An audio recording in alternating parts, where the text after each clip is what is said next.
That is 2 into, Ampere's law में भी तो डिफाइंड है, 2 into 10 to the power -7 I1 into I2 by R, that is the spacing between them. ठीक है, याद आया?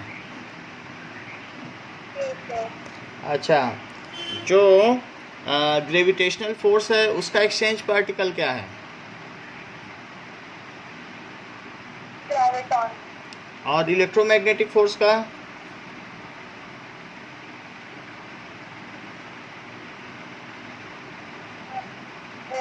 फोटॉन। हाँ, और स्ट्रॉन्ग न्यूक्लियर फोर्स का?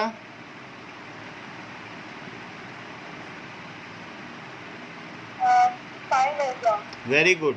Now what is the value of dielectric constant for water?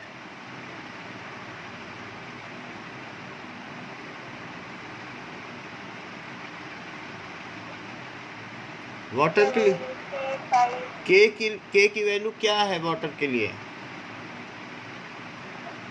कितने times force reduce? बोलो।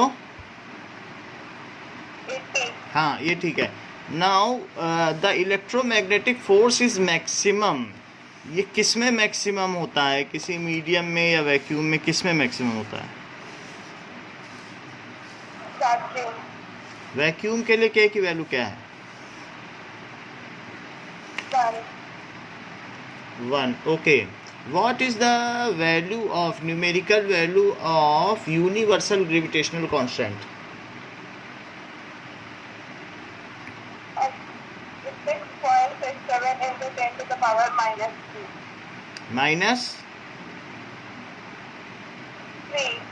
-3 क्यों? -11 क्यों नहीं?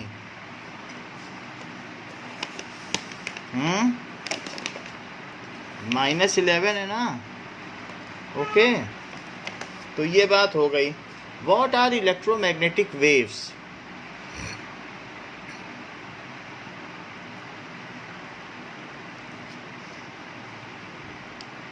इलेक्ट्रोमैग्नेटिक वेव्स क्या हैं?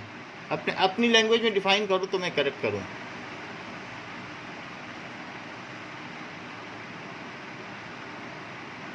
बोलो। When charge particles are oscillating, आगे रिपीट करो। When charged particles are oscillated, then varying electric field is produced.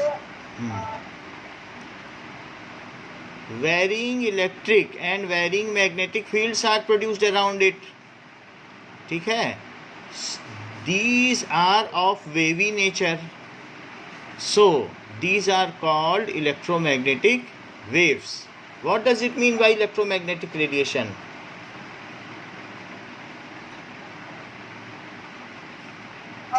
When charged particles oscillate, then it produces varying electric and magnetic field, which also release energy.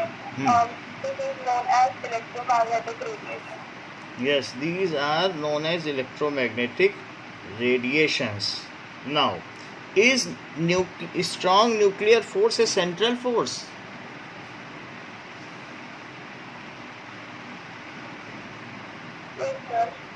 Central force कहाँ है? वो तो एक से दूसरे पे बैठता है, दूसरे से तीसरे पे बैठता है। यहाँ कोई सेंटर टू सेंटर मिलाने वाली लाइन पर तो बात बनती नहीं है, वो तो बाइंडिंग फोर्स है।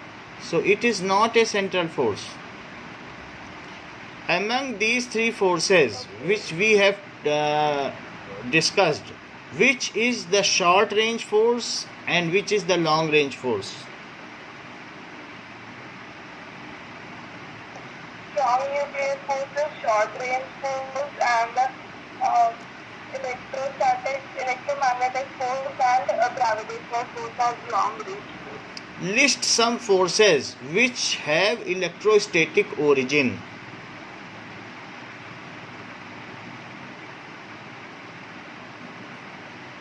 Friction and viscous force and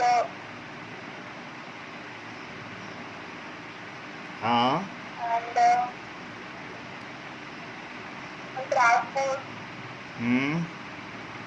and tension and spring force, these are having electrostatic origin. Okay, now what is one Fermi distance?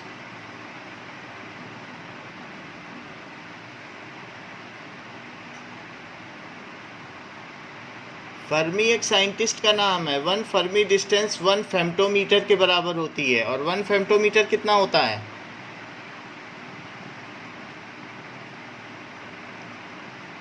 10 to the power minus, हाँ, -15 मीटर, जो कि न्यूक्लियस का साइज है. Fermi ने nucleus पर काम किया है, इसलिए 1 फर्मी डिस्टेंस ये हो गई. Name any 3 nucleons.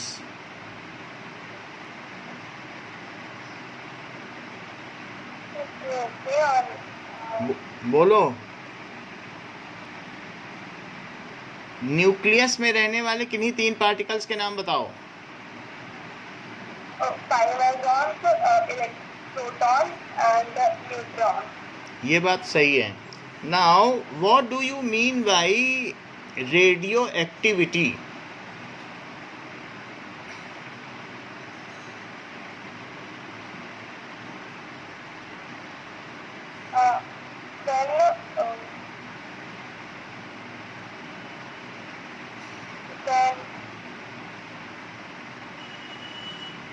इन जो भी हैवियर एटम्स हैं, ठीक है, electrostatic force start dominating over strong nuclear force, and when the ratio between neutron to proton exceeds 1.5, then at that time certain nucleons, they spontaneously get emitted from nucleus.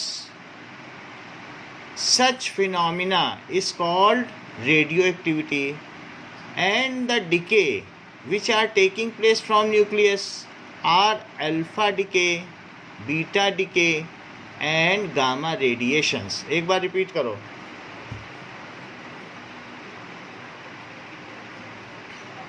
When the ratio of neutron to proton exceeds 1.5, then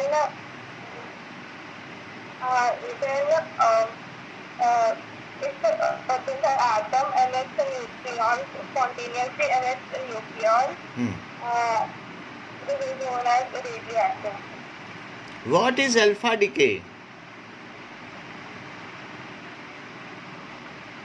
The emission of alpha particles from radioactive element is known as alpha decay.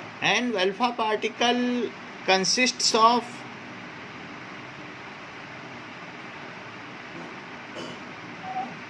क्या क्या चीजें होती हैं alpha particle में? 2 proton and 2 neutron. As a layman language you can simply say it. 2 proton होते हैं और 2 neutron. Beta decay में क्या होता है?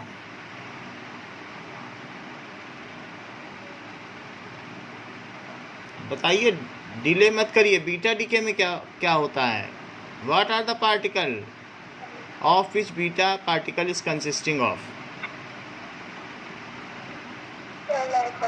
पाई minus मेसॉन्स.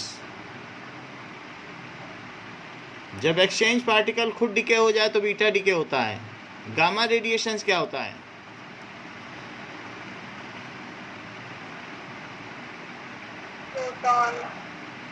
When photon, that is packet of energy, is emitted so that nucleus comes at ground state after any of its radiation.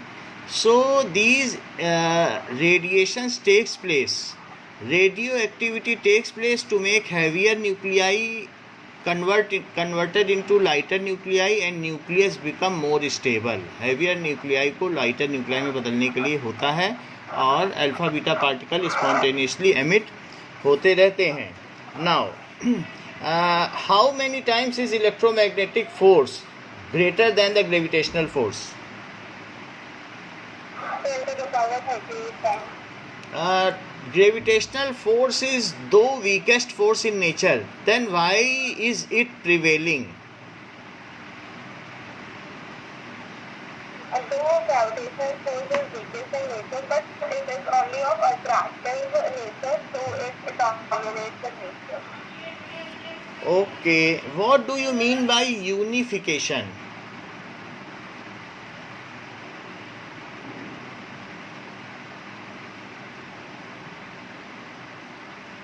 Unification क्या है? When any different appearing phenomena can be explained by some simple laws, then it is known as unification. What is reductionism?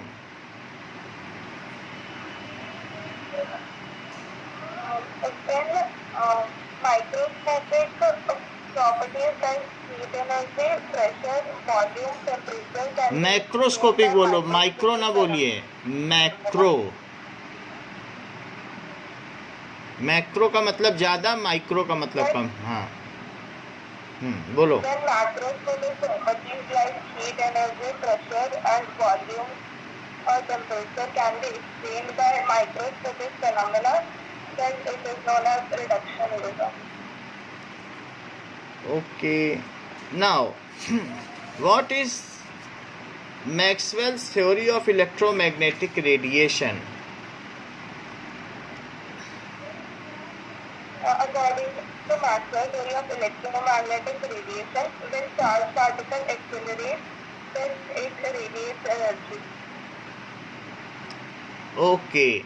Now, if two infinitely long current carrying conductors having current flowing in the same direction, then what do you observe?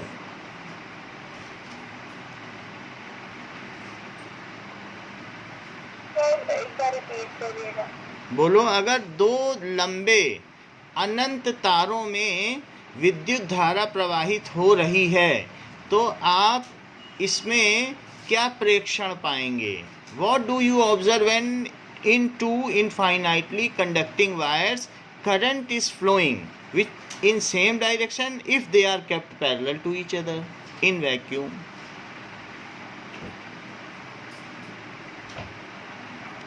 So, into 10 to the power minus 7 meters forces acting between them.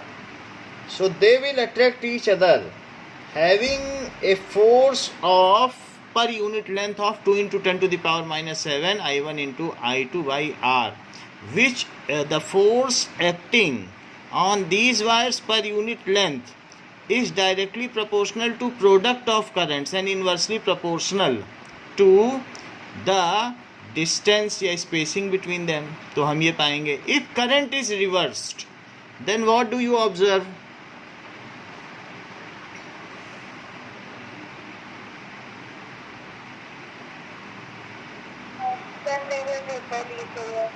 Then they will repel each other. What do you mean by classical physics?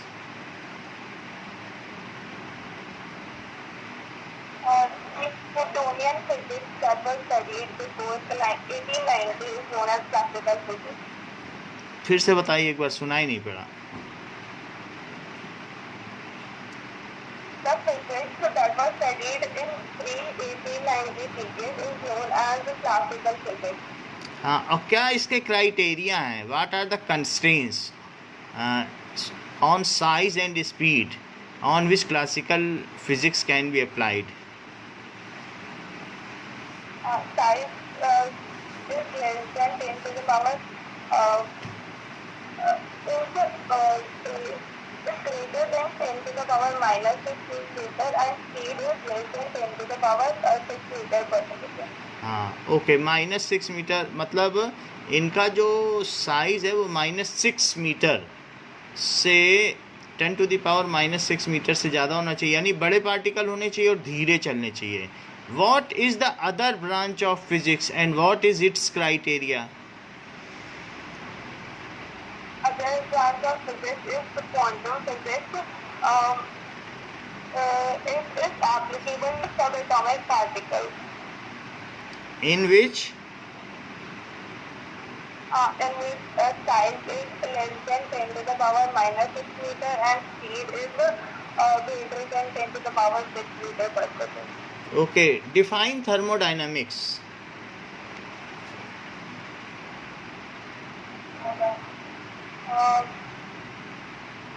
Thermodynamics is the temperature.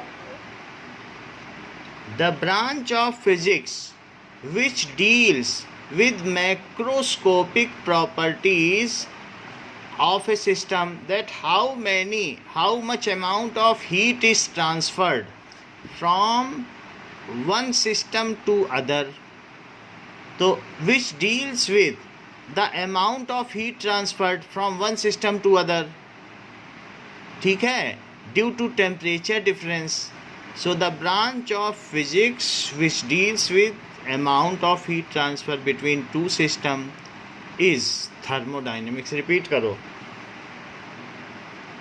The branch of physics which deals with the amount of heat transferred from one system to other is known as thermodynamics. Define heat.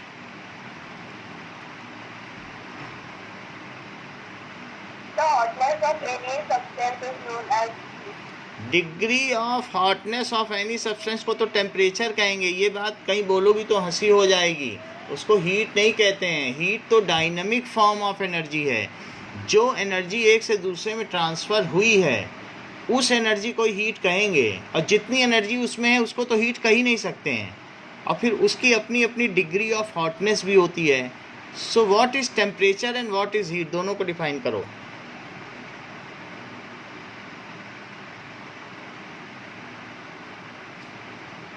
Temperature is the degree of hotness of any substance and heat is the amount of heat transferred. Amount of heat transferred from one system to other. पूरी बात बोलो. From one system to other due to temperature difference. समझ में आई बात? Heat is the amount. Repeat करो. Heat is a dynamic form of energy, which is the amount of heat transferred from one system to another due to temperature difference. हाँ, उसे ये बीच में duplicacy हो गई. Heat is dynamic form of energy which is transferred from one body to other due to temperature difference. बात समझ में आ गई? ठीक है ना? Now what do you mean by adiabatic wall and what do you mean by diathermic wall?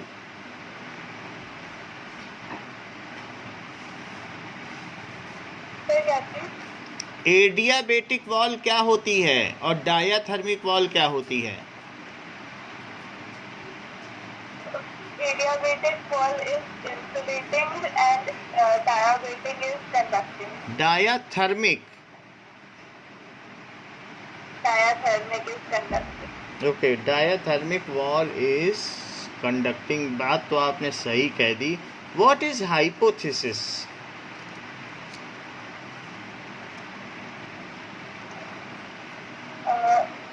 Hypothesis is a pre-existing law which doesn't need any proof.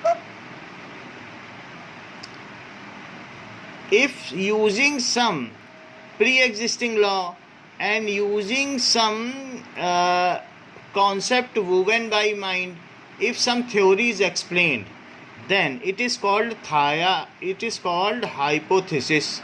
It is liable to be verified or liable to be defied. या तो इसे verify भी किया जा सकता है या ये डिफाई हो जाएगी. क्योंकि अगर ये वेरिफिकेशन में सही पाई गई तो it is liable to be verified and upgraded as law. Otherwise it may be defied. इसको कैंसिल भी किया जा सकता है. So it is based on some concept which had not been proved ever, जिसे पहले कभी प्रूव नहीं किया गया. So if some theory is projected without any proof, purely based on thoughts of mind, then it is hypothesis. अपनी कल्पना के आधार पर अगर कोई थ्योरी हम प्रूव करते हैं कि हम बहुत ब्रेनी हैं, बहुत लॉरेट हैं, तो हमने अपनी कल्पना के आधार पर, it is purely based on thoughts of mind and it had not been proved by the scientist, it is simply projected to explain any natural phenomena. जैसे कहा जाता है चांद पर जो दाग है उसमें बूढ़ी अपने बाल झाड़ रही है, तो इस तरीके की चीज़ को हाइपोथेसिस कहेंगे, because it was not proved bye anybody, any writer, and simply projected like this in romanticism. कुछ ऐसी कहानियों में ऐसा कहा जाता है. तो now in that case it is a hypothesis. तो उसे बाद में डिफाई कर दिया गया साइंटिस्ट जब वहाँ पहुँचे. What is axiom? Anything which is accepted by all and doesn't need any proof is called axiom. What does it mean by mathematical modeling? The measure of any natural phenomena or working station is called mathematical modeling. आप बहुत अच्छा बता रही हैं, जो भी बता रही हैं. That's means you are going through properly the things. Do you suggest any impact of physics on society? In the previous past, was there any major impact of physics on society?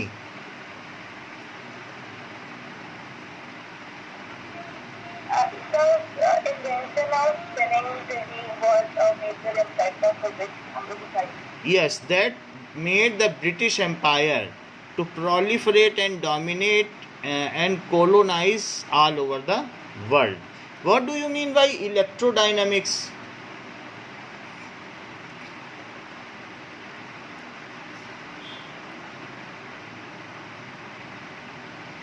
Electrodynamics क्या है? Moving charge particle is known as the study of moving charge particles is known as electrodynamics. Study of moving charge particles and its effects. उसके कुछ प्रभावों को भी देखना है. What is electrostatics? The study of static charge particles and their effects is known as electrostatics. Yes. What is mechanics?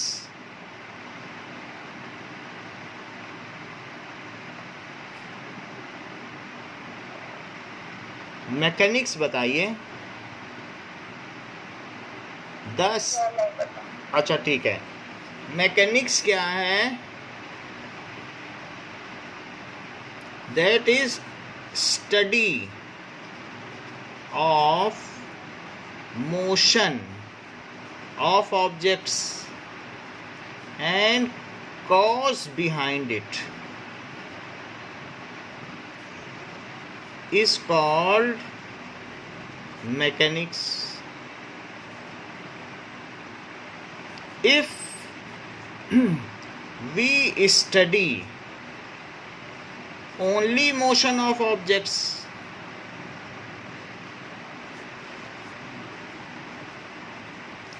without going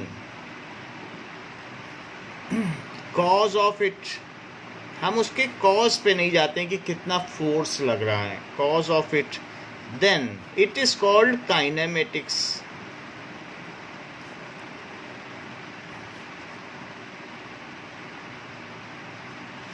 तो kinematics में क्या क्या चीज़ें आती हैं? 3 इक्वेशंस ऑफ मोशन. उसमें फोर्स की कोई बात ही नहीं आती है, बस ऑब्जेक्ट चल रहा है, उसका एक्सीलरेशन क्या है, उसकी वेलोसिटी क्या है, फोर्स की कभी बात नहीं आती है. तो 3 इक्वेशंस ऑफ मोशंस, जिसको कहते हैं कि kinematic equations of motion.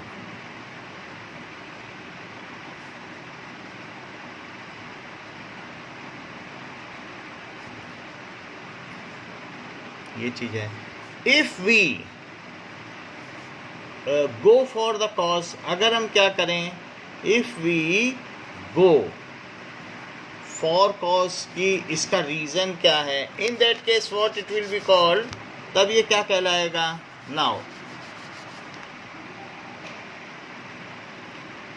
If we go for cause, cause का मतलब है force, then it is called mechanics. If body is static and under balanced force, if body या object is static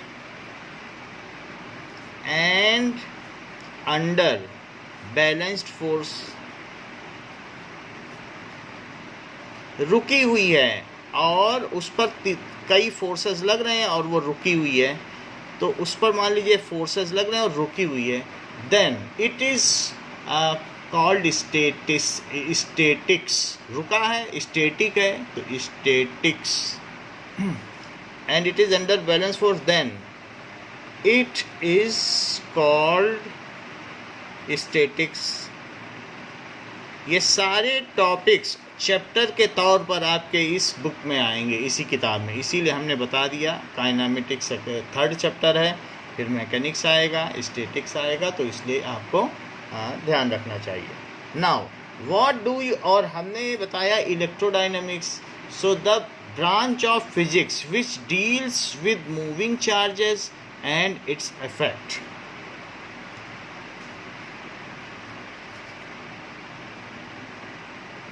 The branch of physics which deals with moving charges and its effect, then it is called electrodynamics.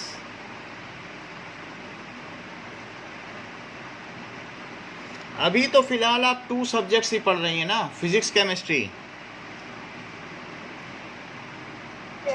तो इसके 20,000 होते हैं, तो आप उसका 10,000 money transfer कर दीजिएगा, हम आपको अकाउंट नंबर दे देंगे, ठीक है?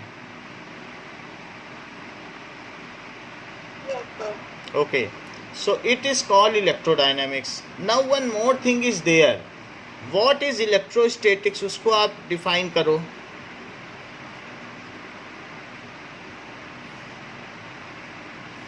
Branch of physics deals with raised charges and its effect is known as electrostatics. हाँ, the branch of physics which deals with charges at rest. जो किस पर हों? चार्जेस एट रेस्ट पर हों, तो उसको ये कहेंगे. What is temperature?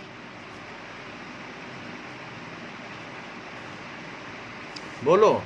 The degree of hotness of any object is known as temperature. What is heat?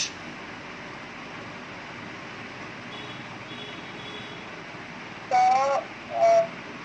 it is a dynamic form of energy which is the transfer of temperature from one system to another. हाँ, due to difference in their temperature, ठीक है? So it is dynamic form of energy which get transferred from one system to another due to temperature difference.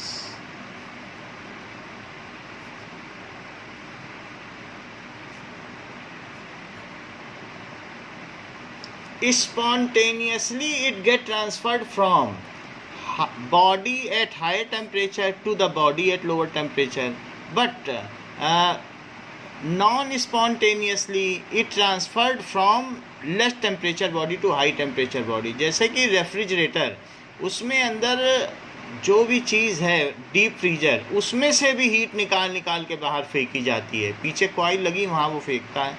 तो ये non spontaneous process है, इसमें बिजली लगती है. So spontaneously it get transferred from hotter body to the cooler body. ये अपने आप होता है, अगर आप कुछ भी ना करो तो भी अपने आप होगा. Spontaneously it get transferred from, transferred में 2 आर होते हैं कि 1 आर होगा? ये 2 होते हैं। अच्छा, it get transferred from hotter body to cooler body,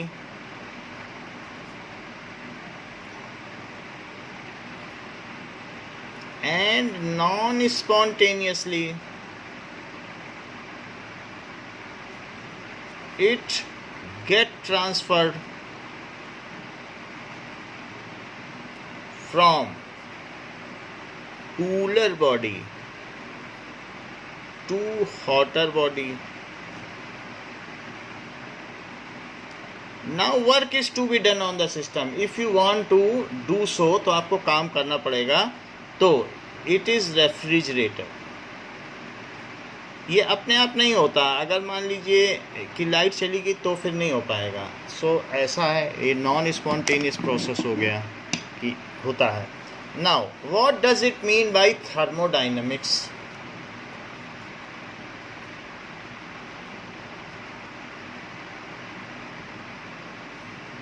branch of physics which deals with amount of heat transferred, ठीक है, from one system to another, चाहे वो कूलर से हॉटर में गया हो या हॉटर से कूलर में गया हो. So the branch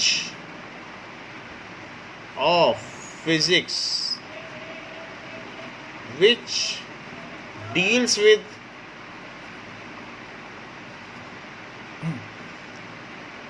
amount of heat transfer हुआ हो, transferred from one body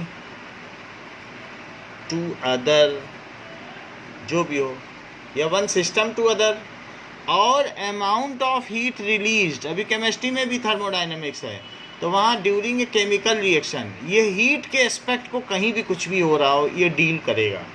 amount of heat, कोई रिएक्शन हुई तो कितनी हीट रिलीज हो गई, रिलीज्ड, इवॉल्व्ड या एब्जॉर्ब्ड ड्यूरिंग केमिकल रिएक्शन.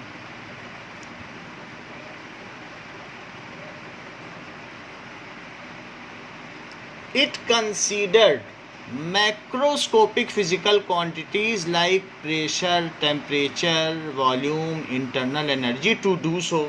ये उन सभी चीज़ों को भी कवर करता है, ये पता लगाने के लिए कि क्या क्या हुआ है. प्रेशर में कितने की कमी आई, वॉल्यूम कितना कम हो गया, टेम्परेचर कम कितना हो गया, तो इसलिए हीट कितनी ट्रांसफ़र हुई, उन सब को देखते हुए ये बता देता है कि कितनी हीट ट्रांसफ़र हुई. So it considers pressure, temperature, volume, उसकी टोटल इंटरनल एनर्जी कितनी है, एनर्जी, ठीक है, टू डू सो, ये पता लगाने के लिए करें तो उसको थर्मोडायनेमिक्स कहते हैं. What does it mean by optics?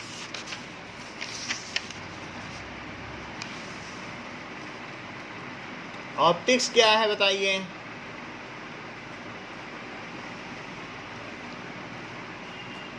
Any idea? अच्छा, so the branch of physics या इलेक्ट्रोमैग्नेटिक्स, इलेक्ट्रोमैग्नेटिज्म को जो पढ़े उसको कहते हैं इलेक्ट्रोमैग्नेटिज्म, पढ़ रहा है electromagnetics. So branch of physics which deals with that spectrum of electromagnetic wave which causes sensation in our eyes, ठीक है, तो उसको डील करें. So the branch of physics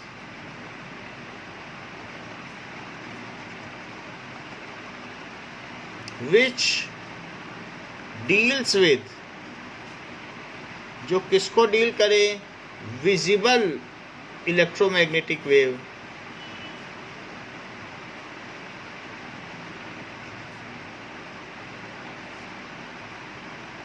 and its various properties. It is further subdivided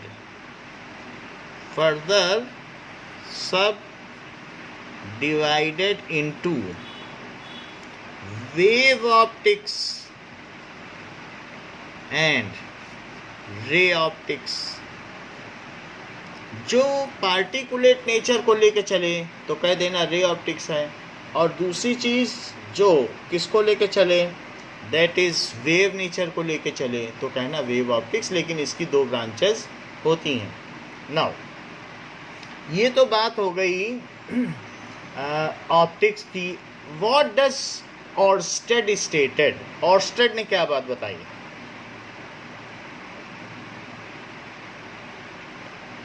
Oersted stated that when current flows in a circuit, then magnetic field is generated around it.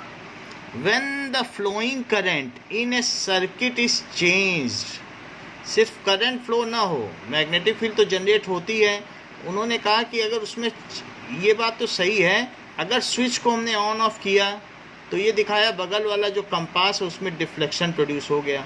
So if the, ये बात ठीक है, ये आपने सही कहा कि इन्होंने इससे यही बताया कि करंट से ही मैग्नेटिक फील्ड जनरेट होती है। इट इज़ करेक्ट, क्योंकि ऐसा करके इन्होंने दिखाया कि इसमें मैग्नेटिक फील्ड जनरेट होती है। So it is correct to say that when current is flowing then magnetic field is generated. Switching on off करके तो उन्होंने ये दिखाया कि इसकी मैग्नेटिक फील्ड इस कंपास को इफेक्ट करती है। Okay, what does the Faraday, what did the Faraday stated, उन्होंने क्या स्टेट किया? Michael Faraday stated that when the electric field is changed, then current is induced in coil.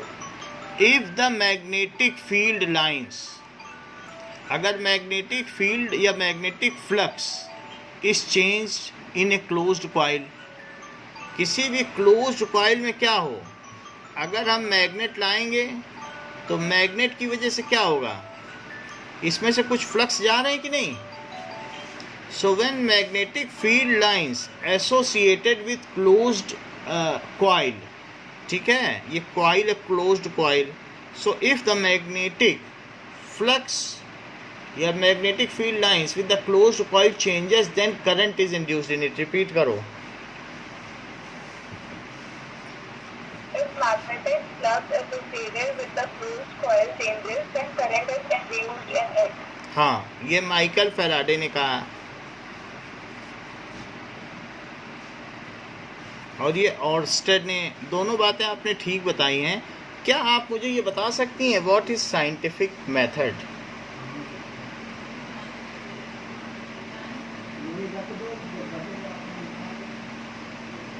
Scientific method Scientific method involves interconnected steps. हाँ, that is systematic observation, okay, controlled experiment, quantitative and qualitative analysis, फिर mathematical modeling, prediction and verification and falsification of theories। कई step हैं इसमें scientific method में। सबसे पहला काम क्या करोगे, ऑब्जर्व करोगी ना, सिस्टमेटिक ऑब्जर्वेशन। जब ऑब्जर्व कर लोगी तो उसके बाद क्या करोगे, कंट्रोल्ड एक्सपेरिमेंट। सिर्फ अगर पत्तियों का रंग हरा देख रही हो तो सिर्फ वही देखना, फिर लेंथ ना देखना। तो पहले ऑब्जर्व करो, फिर उन पे एक्सपेरिमेंट करो। एक्सपेरिमेंट करने के बाद उन कितना हरा है या कितना लंबा है, क्वांटिटेटिव एंड क्वालिटेटिव एनालिसिस करो। फिर इसके बाद प्रिडिक्ट करो ये क्यों हरा है। देन वेरिफिकेशन एंड फाल्सिफिकेशन करो, मैथमेटिकल मॉडलिंग करो। ये सब करने का काम है scientific method. What is physics? The study of nature and logic behind its law is a branch of science known as physics. चलो, ये बात तो आपने बहुत अच्छी कही है। What is the direction of gravitational field in case of earth?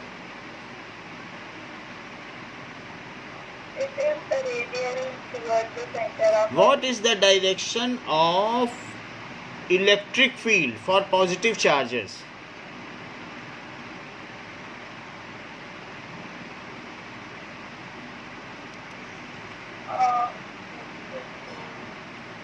बोलो। Opposite to the direction of positive charge. भाई पॉजिटिव चार्ज है, इस पर इलेक्ट्रिक फील्ड की क्या डायरेक्शन होगी? Radially outward. यही तो पूछ रहा हूँ, रेडियल आउटवर्ड। और निगेटिव चार्ज पे क्या होगी?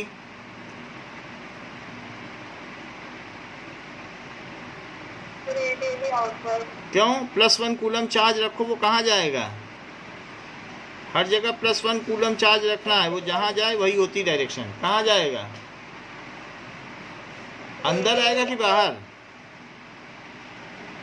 अंदर. तो क्या हुई इसकी?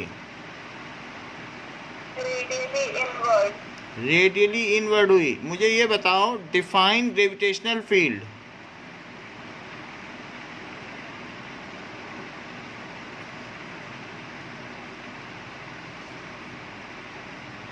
ग्रेविटेशनल फील्ड बताइए अमानसी।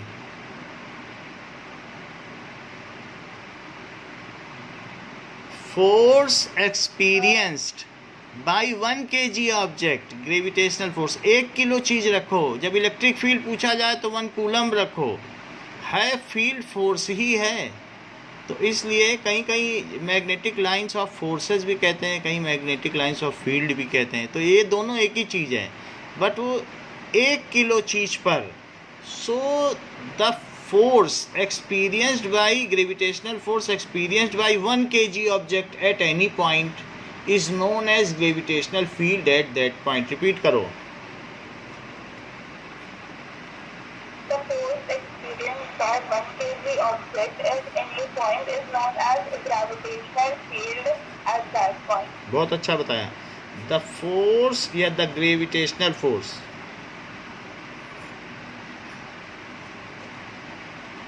experienced by 1 kg object at any point is called gravitational field at that point. कोई भी सब्जेक्ट है या कोई भी चैप्टर है, वो डेफिनीशन के पिलर पर ही खड़ा होता है। तो जिसके पास डेफिनीशन रिच है वो कभी भी उसकी हार नहीं होती है, ये बात ध्यान रखना। सो एट दैट पॉइंट, इतनी बात समझ में आ गई?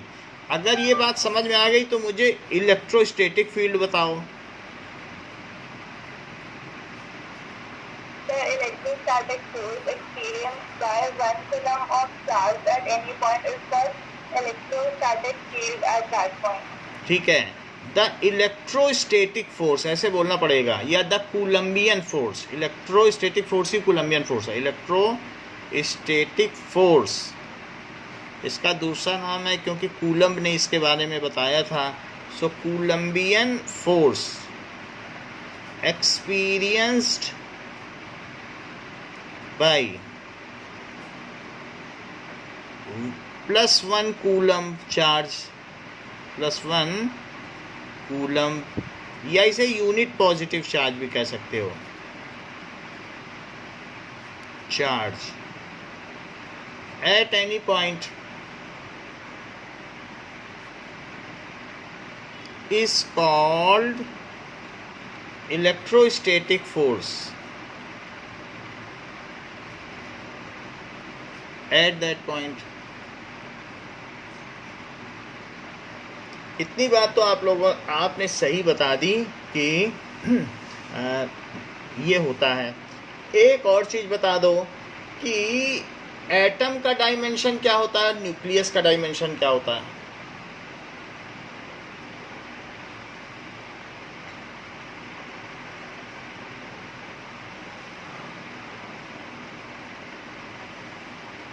तो एटम का साइज होता है 10⁻⁻10 मीटर, और न्यूक्लियस का कितना होता है?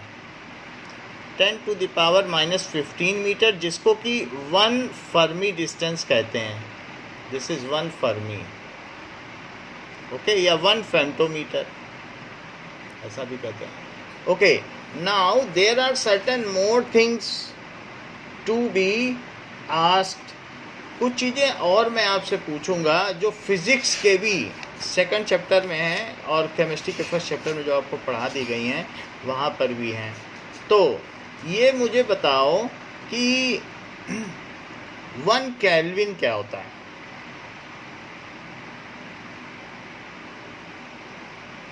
The thermodynamic, the unit of thermodynamic temperature is a fraction 1/273.16 of thermodynamic temperature of triple point of water. अच्छा बताया। Now 1 mole,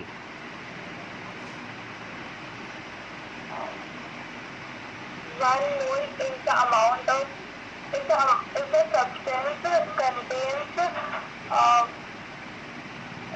as many elementary entities as there are in kilogram of C12 atom. That is 6.022 into 10 to the power 23. Then that much amount is called 1 mole. 1 ampere,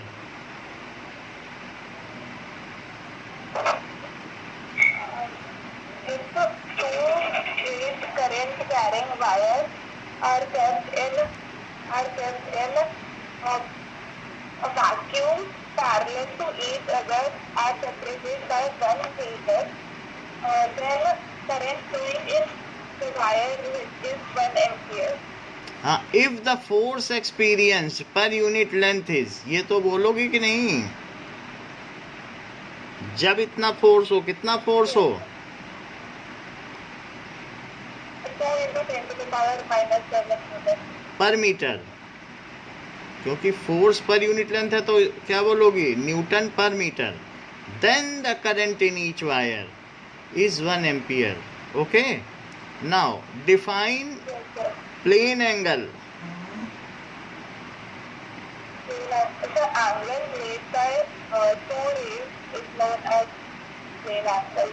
the angle subtended by arc, ठीक है, the angle subtended by arc at the centre of circle is called plane angle, and it is the ratio of arc length to the radius. फिर से repeat करो।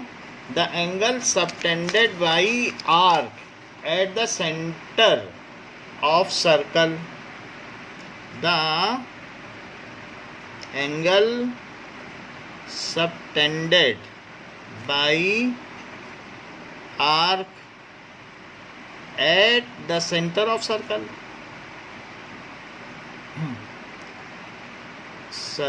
is called plane angle.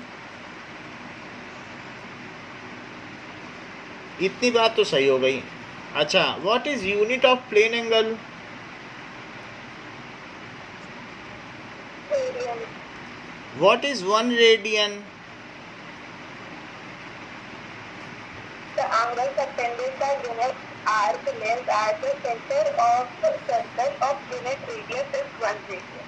1 radian किसके equal होता है? 57.32 degree. अच्छा बता रही हो, ये बात बहुत अच्छी बताई। What is solid angle? The angle subtended by any area at surface of any sphere to center of the sphere is called solid angle. हाँ, Unit is radian. ये ठीक है। यानी अगर मान लो एक ऐसे स्फीयर है तो ये सेंटर पर जितना एंगल सबटेंड कर रहा है, the angle subtended by any area at the centre, तो उसको कहेंगे सॉलिड एंगल। इसको ओमेगा से डिनोट करते हैं, ओमेगा। तो सॉलिड एंगल आपने बता दिया, इसकी वो इसका यूनिट बताओ। Radian. स्टेरेडियन। अब 1 स्टेरेडियन को डिफाइन करो। Then the solid angle subtended by unit area at the center of the sphere is called 1 radian of unit radius. हाँ, सॉलिड एंगल। तो जो सॉलिड एंगल है वो एरिया अपॉन रेडियस स्क्वायर है, तो that is a by r square. तो 1 steradian में 1 metre square upon 1 metre का होल स्क्वायर, ये चीज़ हो जाएगी. How much angle is subtended, how much solid angle is subtended by a point around it. 12.56 radian. Steradian, ये बात सही है. How much angle is subtended by a point in a plane. Plane angle कितना subtend करता है?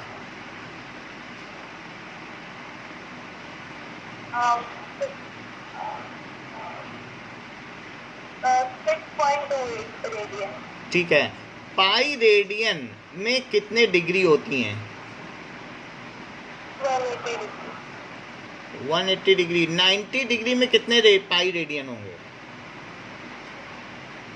90 degree. Pi by 2. Radian by 2. Pi by 2. अच्छा, ये बताओ 45 डिग्री में कितने रेडियन होंगे? पाई के ही टर्म्स में बताओ. Pi by 4. Pi by 4 radian. अभी ये इसमें सब काम लगेगा.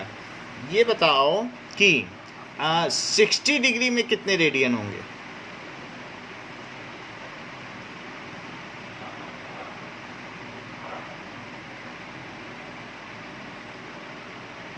Pi by 3. Pi by 3 radian. And 30 degree में कितने होंगे?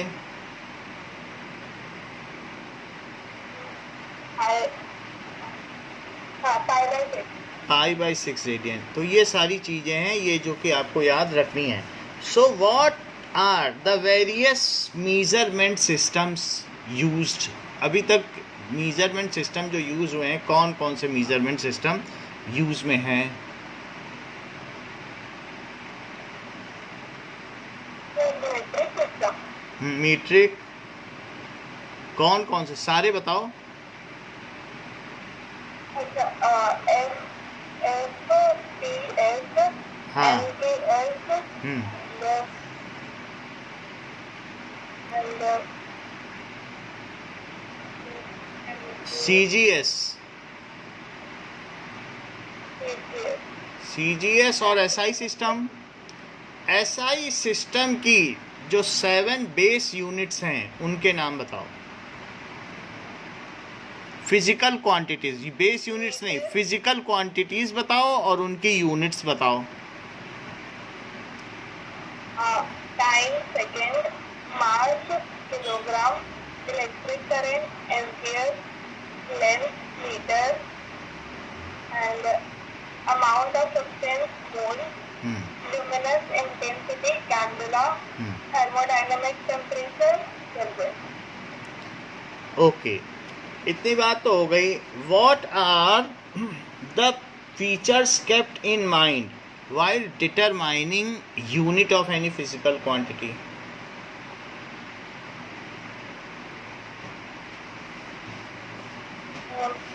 It should be based on decimal system, and it should be well defined and non-ambiguous. It should be procured by all stakeholders, and it should be well understood by laymen and lawyers. And It should not change it should not change with a time, place, and direction. Time. ठीक है, ये बात सही हो गई. What are the various rules associated with writing the units?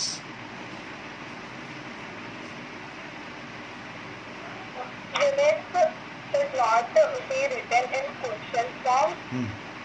There should be one space gap between a number and unit, and there should be no gap between various base systems. If units are written in name of scientist, then the first letter should be capital, should be lowercase, and if they are written in a short form, then the first letter should be uppercase. Okay. In case if units are written on graph paper, then should be kept in parentheses. ये अच्छा बताया आपने. What does it mean by basicity?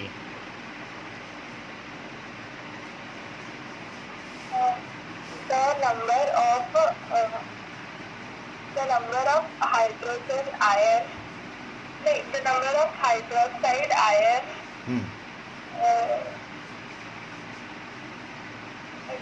when raised is known as the basicity of the base. The number of hydroxide ions which can be neutralized by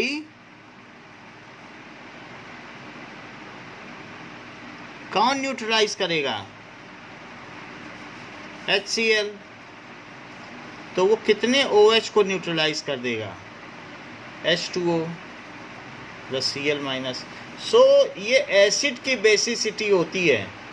so the number of hydroxide ion which can be neutralize by an acid. तो ये कैसा हो गया? Monobasic. समझ में आया? फिर से रिपीट करो. What is basicity?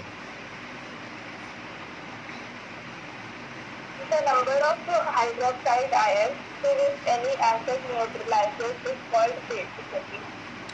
Okay. What is acidity? The number of express ions to which any base neutralizes is called its basicity. Acidity. Okay. What is relative density?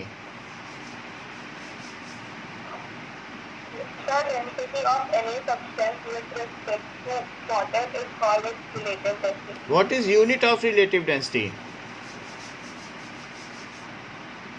There is no unit of relative density. Express density of water in 4 different ways.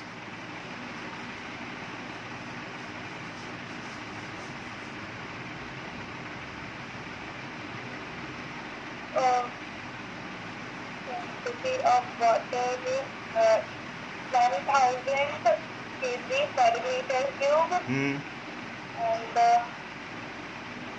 1 kilogram per liter and 1 gram per milliliter and 1 gram per kg. 1 gram Per kg. पर cc या centimetre cube. और 1 kg पर decimetre cube भी तो है. 1 kg per deciliter. What does it mean by absolute scale? The Kelvin scale is known as the absolute scale. Why the Kelvin scale is chosen as absolute scale? Because on the Kelvin scale there is no negative value. ठीक है. It has no negative value, that's why. What does it mean by absolute zero?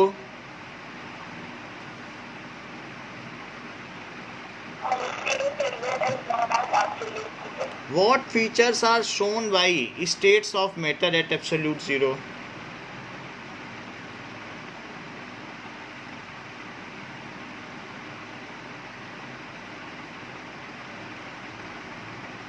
सारे जो state of matter हैं वो absolute zero पर किस तरीके के फीचर शो करते हैं? बताइए. They are all in solid. They are all solid and having perfect ordered arrangement. उनमें कोई डिफेक्ट नहीं होता पार्टिकल्स का. ठीक है. And they are at their lattice without any vibration. उनमें वाइब्रेशन तक भी नहीं होते. What do you mean by uncertainty in measurement?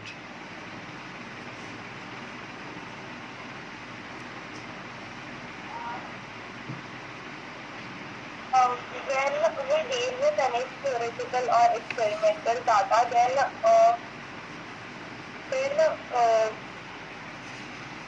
the measurement is always uncertain. And this uncertainty pertains to last digit. ये किस पे होती है? The last digit. ठीक है. By plus minus 1 unity. And this is called uncertainty in measurement. What do you mean by least count and least count error?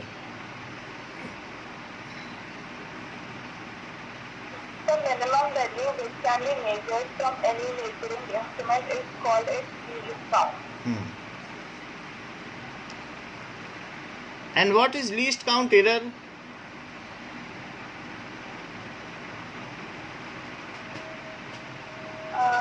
The uncertainty in the least count is known as least count error. Yes, the least count itself introduces error in any measurement. उसकी वजह से भी error आ जाती है. वो mm में है तो 1 mm की error कर देगा. So the least count introduces error in any measurement, and that is known as least count error. What are the two formulas between Kelvin scale and Celsius scale, and between Fahrenheit scale and Celsius scale?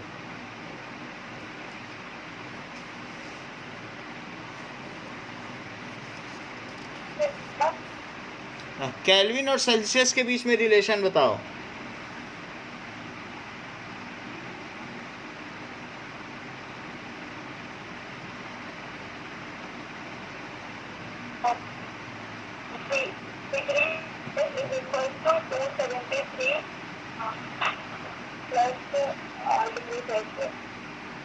हाँ, and Fahrenheit और degree Celsius का बताओ, सुन नहीं पाए.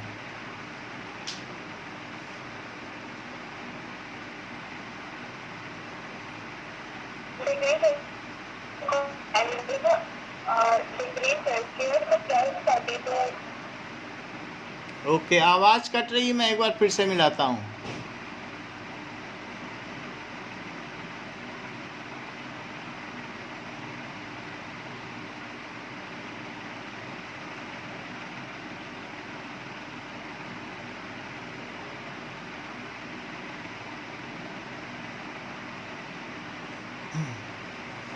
Okay, अब बताइए Fahrenheit और degree Celsius का अंतर.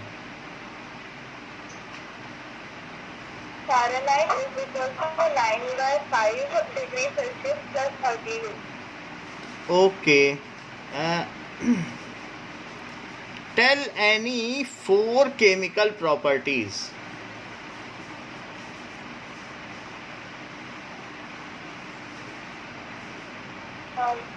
Combustibility and acidity, basicity, oxidation, reduction. ये बात सही है. So these are the what is the full form of CGPM?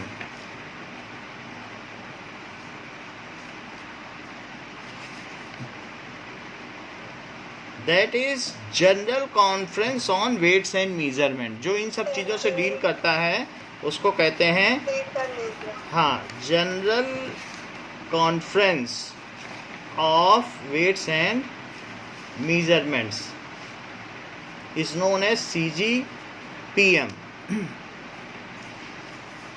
Okay. तो कुछ चीज़ें हम और आपसे पूछेंगे, जैसे difference in weight and mass.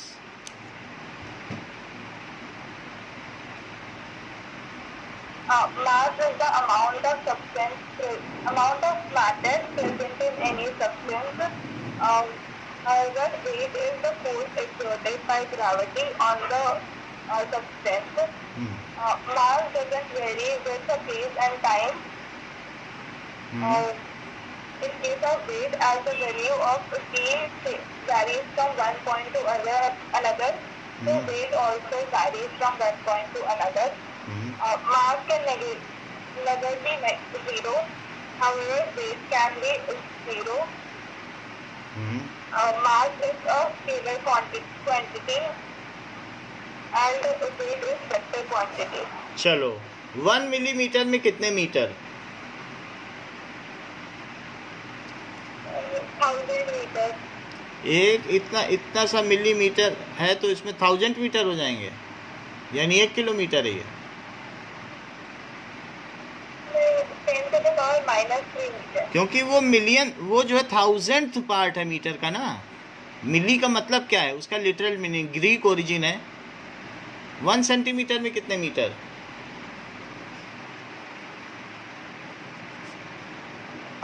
10 to the power minus 2 meters. Minus 2. Okay 1 micrometre में कितने metre? 10 to the power minus 6. 1 nanometre में कितने मीटर?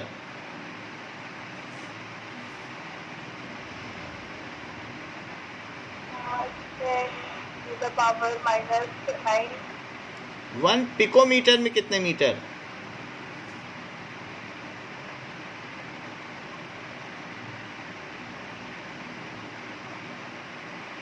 बताइए।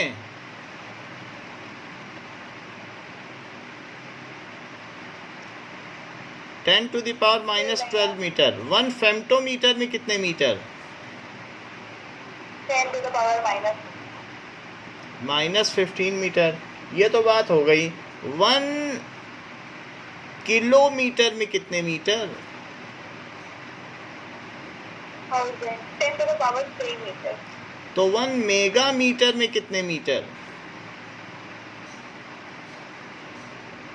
10 to the power 6. 10 to the power 6 metre हो गया। 1 गीजा मीटर में कितने metre?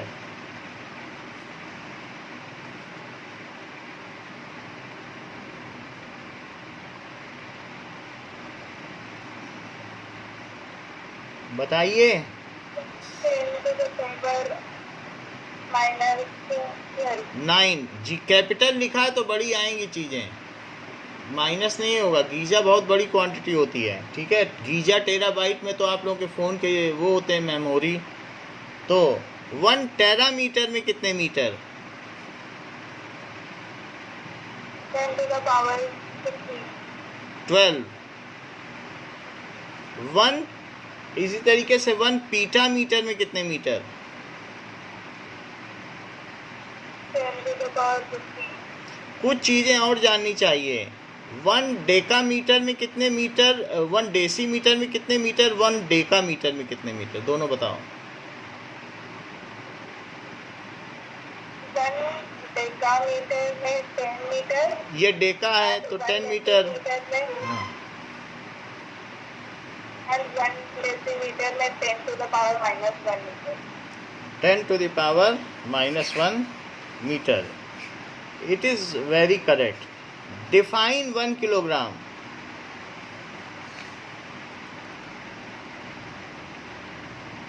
One kilogram is the mass of a prototype in brass made of platinum iridium alloy encased in vacuumed steel containers. Compound.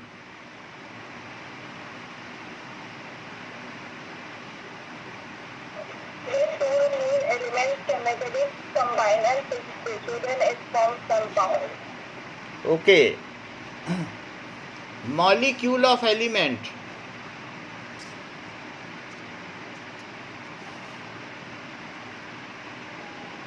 When two or more same kind of elements chemically combine, then it forms molecule of element. Molecule of compound.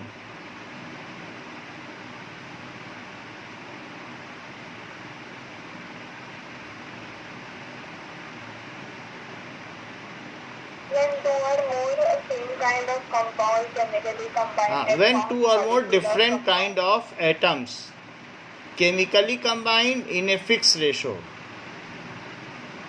फिर से repeat करो। When two or more different kind of atom chemically combine in a fixed ratio. Then it is called molecule of compound. Why homogeneous mixture is called true solution?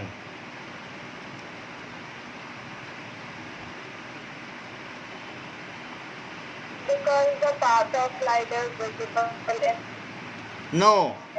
Homogeneous mixture is true solution because true solutions are quite stable in nature and they have uniform composition. True solution कौन होते हैं? Which have uniform composition. तभी तो solution माना जाएगा। Composition और समय के साथ ये ना हो कि ऊपर नीचे बैठ जाएं। And very stable in nature. ये दोनों ही प्रॉपर्टी होमोजीनियस में पाई जाती हैं in nature. So homogeneous mixtures are called true solutions. Define mixtures.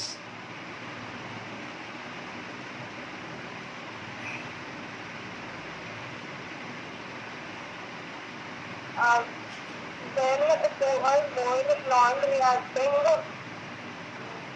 non-reacting pure substances are linked to each other, then it forms mixture. What are the two types of compound? Organic compound and inorganic compound. What are the three types of elements? Metal, non-metal and metalloid. What are two types of heterogeneous mixtures? Colloid and suspension. Define properties of colloids.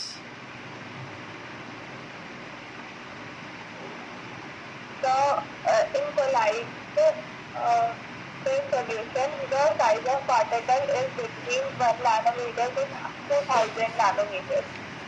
Or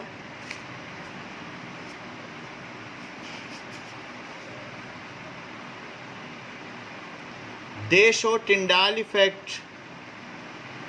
और 9th में जैसा पढ़ा है, they are 8 types, जिसमें dispersed phase और dispersing medium होते हैं। ठीक है। So they do not pass through impregnated filter, या फिर ये कहते हैं माइक्रो फिल्टर से इनके पार्टिकल्स पास नहीं हो सकते। टिंडाल इफेक्ट शो करते हैं। They can not be seen with naked eye. They are less stable. जैसे मिल्क हो गया, ब्लड हो गया, इसमें नींबू का छींटा पड़ जाए तो ये फट जाता है, तो इसलिए ये बहुत थोड़े स्टेबल होते हैं। ये सारी चीज़ें हैं जो कि कोलाइड के बारे में कही जा सकती हैं। ठीक है। They have properties intermediate to true solution and suspension. इन दोनों के बीच के इनकी प्रॉपर्टीज़ होती हैं।